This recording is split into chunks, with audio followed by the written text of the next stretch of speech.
Hello friends, welcome back to Stella's Kitchen. Please subscribe my channel, like, share and comment.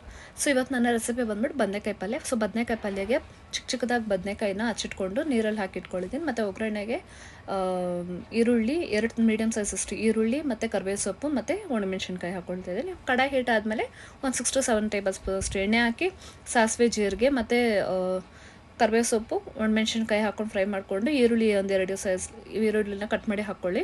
Cut ಮಾಡಿದಾದಕ್ಕೆ fry ಆಗಿದ್ದಾದಮೇಲೆ ಬದನೆಕಾಯಿ ಹಚ್ಚಿರೋಂತಹ ಬದನೆಕಾಯಿನ ಅದ್ರಲ್ಲಿ ಹಾಕ್ಕೊಂಡು ಚೆನ್ನಾಗಿ cook ಮಾಡ್ಕೊಳ್ಳಿ. ರುಚಿಗೆ ತಕ್ಕಷ್ಟು ಉಪ್ಪು 1 ಟೇಬಲ್ ಸ್ಪೂನ್ ಅಷ್ಟು ಖಾರದ ಪುಡಿ ಮತ್ತು 1 ಚಿಟಿಕೆ ಅಷ್ಟು ಅರಿಶಿಣದ ಪುಡಿ ಹಾಕ್ಕೊಂಡು ಚೆನ್ನಾಗಿ ಮಿಕ್ಸ್ ಮಾಡ್ಕೊಳ್ಳಿ. ಮತ್ತು ಸೈಡಲ್ಲಿ ನಾನು ಮಿಕ್ಸಿ ಜಾರಲ್ಲಿ ಕೊಬ್ಬರಿ ಕಾಯಿಚೂರನ್ನ ತೊಗೊಂಡು ರುಬ್ಬಿಟ್ಕೊಂಡಿದ್ದೀನಿ. ಮತ್ತು ಅದೇ ಕಾಯಿಚೂರು ರುಬ್ಬಿರೋಂತಹ ಕಾಯಿಚೂರಲ್ಲೇ ಜಾರಲ್ಲಿ ಶೇಂಗಾ ಬೀಜ ಹಾಕ್ಕೊಂಡು ರುಬ್ಕೊಳ್ಳಿ.